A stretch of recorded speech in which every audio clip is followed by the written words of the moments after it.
If only you were a son, this embarrassment wouldn't have happened. My father's voice slammed against the walls of our living room, shaking the DNA envelope clenched in his fist. His face was red with fury. His words cut deeper than any test result ever could. My name is Janelle, and from wherever you're watching this, stay with me. Have you ever stood in a room full of people who raised you, only to realize none of them had ever truly accepted you? My mother didn't defend me. She didn't even flinch. Instead, she crossed her arms, leaned back in her chair, and smirked. I always knew, she said coolly. She doesn't look like us. She doesn't feel like us. I mean, look at her. Quiet. Awkward. Too soft to belong in this family. The room buzzed with shock. My brothers looked at me like I was a ghost. Like the idea of me being different suddenly explained every slight, every exclusion, every time I was treated like a stranger in my own house. And still, I didn't speak. I didn't scream. I didn't ask why a 23andMe kit suddenly gave them permission to unravel my entire life. I stood there, silent. Not because I was broken, but because I was listening. I was watching the way my father clutched the paper like it was some holy truth. The way my mother's eyes darted, not at me, but at her purse, resting just beneath the table. That's when something shifted inside me. A hunch. A flicker. A thread of truth they weren't telling. So while they kept talking, debating whose shame I stepped back, knelt down, and unzipped the side pocket of her bag. And pulled out papers. Not folded, not hidden. Just waiting. What I found wasn't a surprise. It was a confirmation. Birth records. Dates that didn't add up. A sealed hospital bill in my father's name, dated 3 months before I was even born. The moment he saw what I was holding, my father's voice caught in his throat. He froze. The red drained from his face. His grip on the DNA envelope loosened. He looked like a man who had just seen a ghost walk in through the front door, and it was me. "What is that?" he asked, but his voice was barely a whisper now. I didn't answer. I didn't need to. My mother's eyes widened. Her smirk vanished. Because she knew what I'd found. And I knew she never expected me to find it. For the first time in that house, I wasn't the quiet girl. I wasn't the soft one. I wasn't the mistake. I was the one holding their truth. And I wasn't about to let it go. They had used that test to erase me. But what they didn't know was, I had the kind of truth that couldn't be swabbed out of a cheek. I didn't storm out. I walked out slowly, with the envelope in one hand and their secrets in the other. That was the last time they saw me as weak. Because the next time they heard my name, it would be in a courtroom. And this time, I wouldn't be the one on trial. They always treated me like I was a stranger wearing their last name. Growing up, I didn't know what love from my parents felt like, only tolerance. I learned early that silence was safer than questions. That speaking up got you labeled too sensitive, while obedience earned you nothing. I watched my brothers get celebrated for the bare minimum, passing a math test, washing their own dishes, surviving football tryouts. Meanwhile, I brought home straight A's, won regional writing contests, kept to myself, and still got told I was taking up too much space. My mother rarely touched me. No hugs. No softness. Only criticism. She'd tell guests, "Janelle's a little odd. She's quiet. Just different." As if I wasn't right in the room. And my father? He treated me like a missed opportunity. Like every time he looked at me, all he saw was a failed dream, a daughter instead of the son he'd clearly wanted. By the time I was 12, I knew the rules of the house. Never correct my father. Never speak when mom's friends were over. Don't expect anyone to clap for your achievements. Still, I tried. God, I tried. I made flashcards for my brother's exams. Cooked dinner when mom needed a break. Did the laundry, cleaned the house, volunteered for everything. I thought that if I worked hard enough, maybe one day they'd say, "We're proud of you." But that day never came. The few times I confronted them about their favoritism, their silence when I needed them, I got called dramatic, selfish, ungrateful. It always ended the same way. My father yelling, my mother rolling her eyes, and me retreating to my room, swallowing tears like pills. I never truly understood why they treated me like that. Until the DNA envelope. Until that smirk on my mother's face. Until those hospital records that told a story no one had ever dared to speak. They'd always known. I wasn't just the disappointment. I was the reminder of a mistake, of something messy, of something they'd hidden, and I was the living, breathing proof. And yet they kept me. Not out of love, out of image, out of obligation, out of fear that someone would start asking questions. But the irony? I never wanted to expose them. I never wanted revenge. Not until they tried to erase me first. That night, after I left the living room, I sat in the kitchen in the dark. I reread the hospital bill again and again. The dates, the names, the patient ID. It wasn't just a financial record. It was a map. A map to the moment the lie began. My father wasn't at my birth, because he wasn't supposed to be. And my mother, she hadn't just lied to him. She'd lied to everyone. They built their shame into a story, and cast me as the villain. But they forgot something. The quiet ones? We remember everything. And now I had proof. Not just of what they did, but who they really were. And if they thought I was done, they were about to learn what a daughter they discarded can do. I didn't sleep that night. My mind was a looping reel of every strange moment from childhood that suddenly made sickening sense. Like the way my mother flinched when a stranger once said I looked nothing like her. Or how my father never spoke about my birth. He told long, winding stories about the day my brothers were born, how he cried when he held them, how the nurse joked that they had his exact nose. But when it came to me, silence. At school, other kids talked about how their moms packed notes in their lunchboxes. Mine packed silence. Indifference.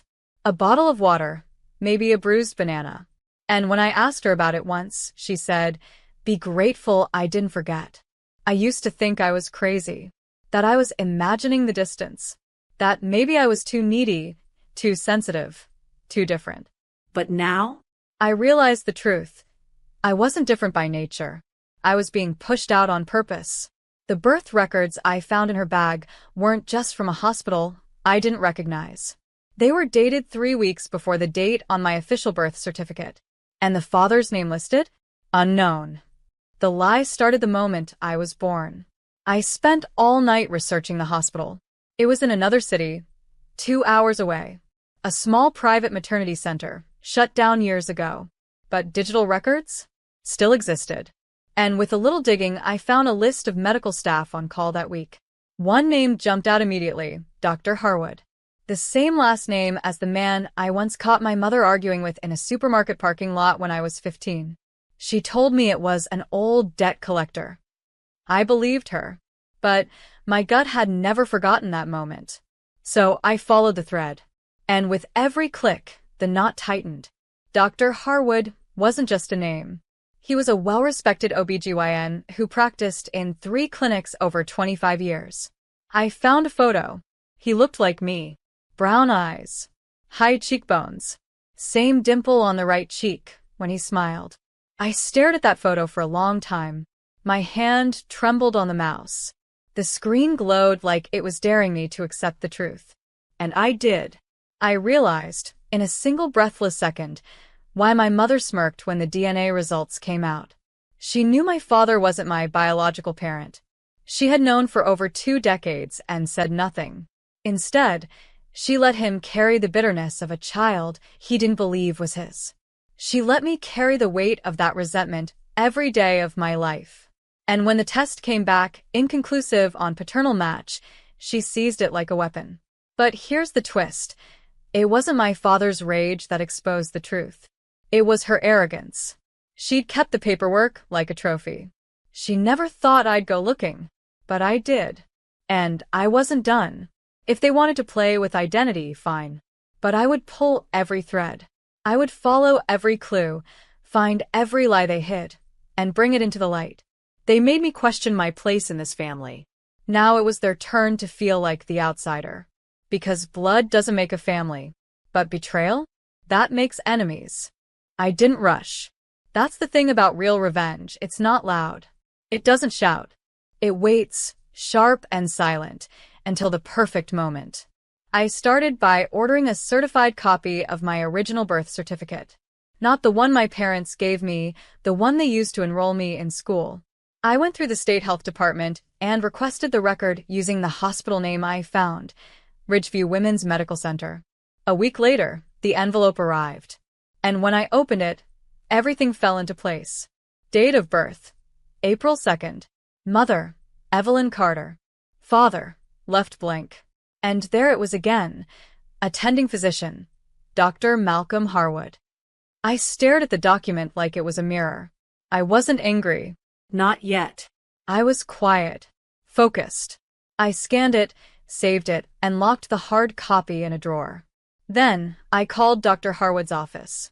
I didn't tell them who I was. I asked if he was still practicing. They told me he'd retired 2 years ago. I asked if they could forward a letter to him. They agreed. That night, I wrote it all down. Dear Dr. Harwood, I believe you were the attending physician at Ridgeview on April 2nd, 1997. I believe my mother is Evelyn Carter. I have reason to believe you knew her. I'm not asking for anything except truth. If you're willing to speak, I'd like to meet. Not for confrontation. Just for closure. Janelle. I mailed the letter. And then I waited. While I waited, I worked on part 2 of the plan. My mother's arrogance had always been her weakness. She flaunted control. Loved being one step ahead. But she'd gotten sloppy, confident that I was still the same quiet girl who swallowed pain instead of fighting back. So I started pulling threads where she couldn't see. First, I contacted a cousin on my father's side, Aunt Lydia's daughter, Tara. She was the only one in the family who'd ever shown me warmth. Asked if she'd ever heard anything strange. She hesitated, then said softly, "There were rumors. Mom said your parents had a rough patch before you were born, that your dad moved out for a while." That was it. That was the crack in the wall. They'd separated. Briefly. And when he came back, my mother was already pregnant. It all made sense. He came back out of guilt, maybe obligation. But doubt always festered underneath. And my mother, rather than admitting what happened, used that doubt as a weapon. She let him simmer in resentment. Let him believe I wasn't his. Maybe he was. Maybe he wasn't. But she fed that bitterness and let it rot into rage. And that rage turned into the life I lived. Years of distance. Coldness. Words like, if only you were a son, stop being dramatic, be more like your brothers. Now I was done hiding. My plan wasn't to scream at them. It was to expose them. Let the family see who they really were. Let their world unravel, not with fire, but with facts. Because people like my mother and father, they don't fear confrontation. They fear truth. And I was about to give it to them. 1 page at a time. Dr. Harwood replied. 2 weeks after I sent the letter, I got a call from an unknown number. I almost didn't pick up, but something told me I should. "Janelle?" the voice asked, older, steady, cautious. "Yes," I said, my throat suddenly dry. "This is Malcolm Harwood. I got your letter." I sat down slowly. "Thank you for calling." He was quiet for a moment. Then, "Your mother was a patient. A complicated one." I swallowed hard. "I think I'm her complication." He let out a low sigh, like he'd been waiting years to exhale. I suspected this call might come one day. We met the next weekend at a coffee shop 2 towns over. Neutral ground. He looked like a man who had made peace with his regrets. Soft eyes. Careful words. But when I told him the timeline, my questions, what I'd found, he didn't deny anything. She was desperate. Said she didn't want to raise a child alone. She was angry with your father, but she didn't want a broken home. She left with a lie, and when she came back, she was pregnant. He looked at me sadly. I thought about reaching out, but I didn't want to disrupt your life. I assumed she'd told the truth by now. She didn't, I said quietly. He nodded. "I'm sorry." He offered a DNA test. I accepted. He paid for it himself. 2 days later, the results came in. 99.8% match. And just like that, my world shifted again, but this time I was ready.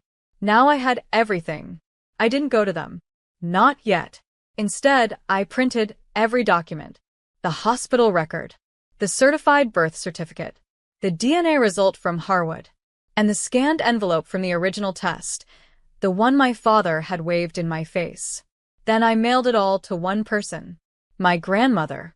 My father's mother. The only woman who ever looked at me like I was more than an obligation. She called me 3 hours after the package arrived.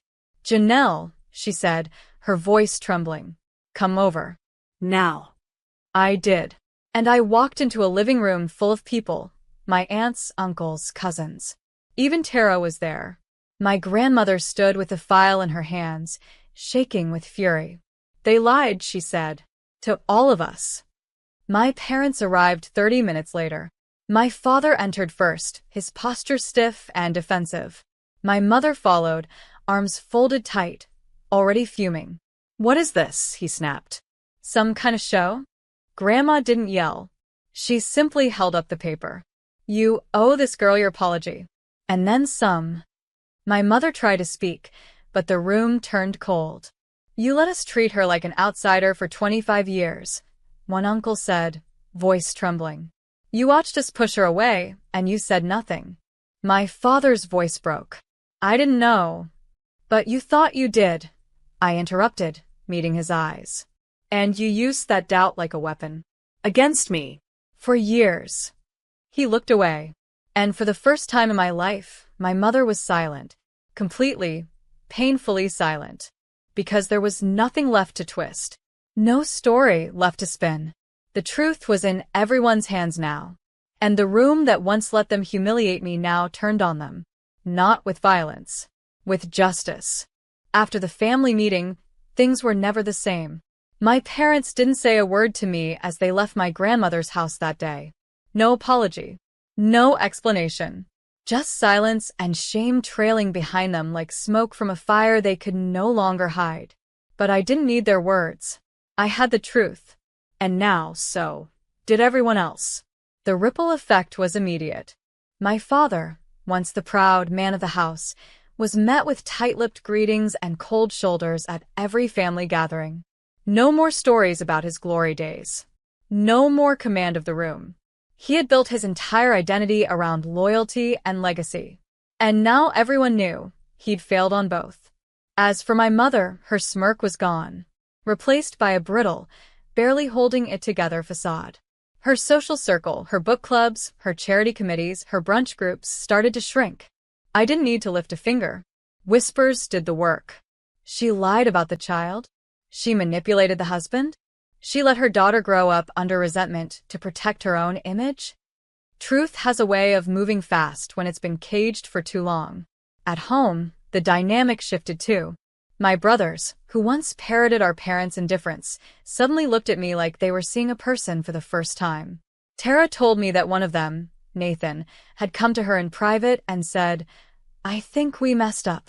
We treated her like nothing, and she was carrying all of this alone."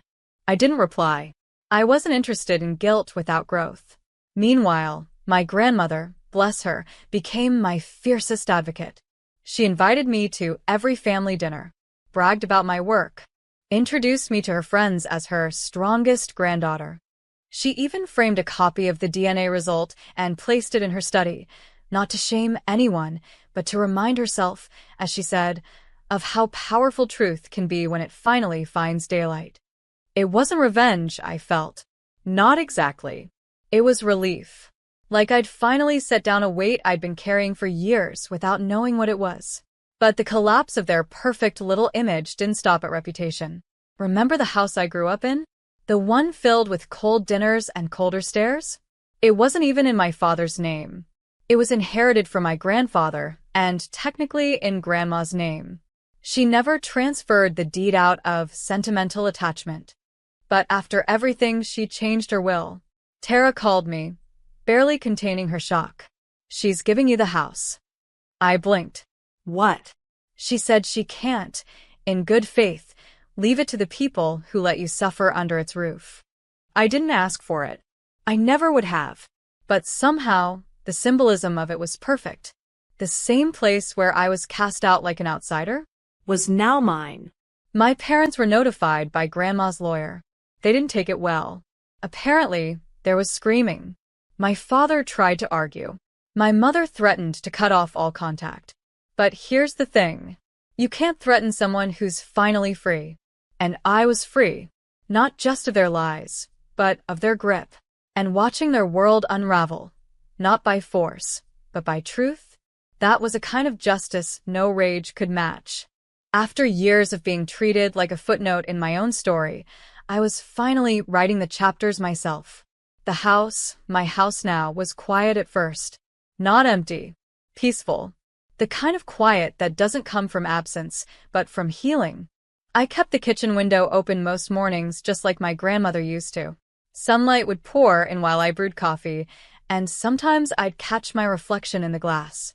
Same eyes. Same face. But something was different now. I wasn't flinching anymore. I didn't jump at the sound of raised voices. I didn't walk on eggshells. I didn't shrink to fit into someone else's comfort zone. I took up space. Real space. I started converting the den into a small home office. Bought myself a desk. Painted the walls a soft sage green. On the first shelf, I placed the documents, DNA test, birth records, and hospital bills, not as a reminder of pain, but as proof. You survived this. And not only survived, you rose. With my grandmother's encouragement, I applied to speak at a local women's event. The theme was unspoken truths. I hesitated at first. Public speaking wasn't something I ever saw myself doing, but deep down, I knew this story had power. Not for revenge. For reclamation. So I said yes. I stood on a stage in front of a room filled with strangers, and I told them what it felt like to be raised in a home where you were never fully seen. What it felt like to be gaslit by the people who were supposed to love you most. To have your identity treated like an inconvenience. To carry inherited shame that wasn't even yours. I didn't name names. I didn't have to, but I told them this. Sometimes, survival doesn't look like fighting back. Sometimes, it looks like staying quiet, gathering truth, and choosing the perfect moment to rise. You don't owe anyone your silence, especially when they've used it to hurt you. When I stepped off the stage, women I'd never met hugged me with tears in their eyes. You told my story, one whispered. I realized then, this wasn't just about me. This was bigger. So I started a blog, Blood and Truth. Stories like mine. Stories buried under decades of shame, rewritten and reclaimed. And the comments poured in. Women. Men. People from all walks of life who had been told they didn't belong in their own families. I wasn't alone. And neither were they. The house became more than a home. It became a space of restoration. A place where cousins would drop by just to sit in the backyard with tea and talk honestly. A place where Grandma would spend Sundays with me, laughing like she'd found something she thought was gone forever. I still passed my parents at family events once in a while. They didn't speak to me. They couldn't meet my eyes. But I didn't need their words anymore. I didn't need their approval. I had truth. And truth had given me wings. I wasn't the embarrassment. I wasn't the outsider. I was the storm they didn't see coming, and the calm that came after. It was a Tuesday afternoon when I saw my father again, not at a family event or by accident, but because he showed up. I was in the garden, pulling weeds along the fence line, when I heard the crunch of gravel beneath slow, hesitant footsteps. I looked up. He stood at the gate, envelope in hand, eyes older than I remembered.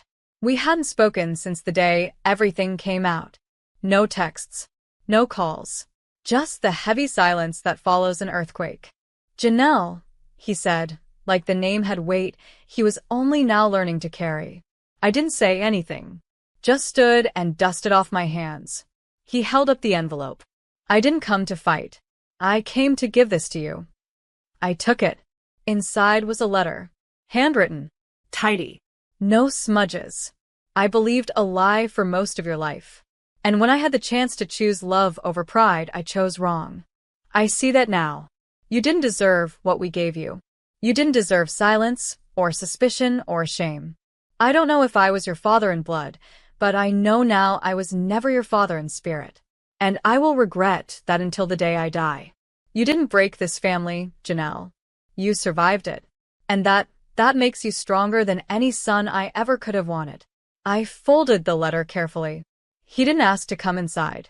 He didn't ask for forgiveness. And that was the first real respect he'd ever shown me.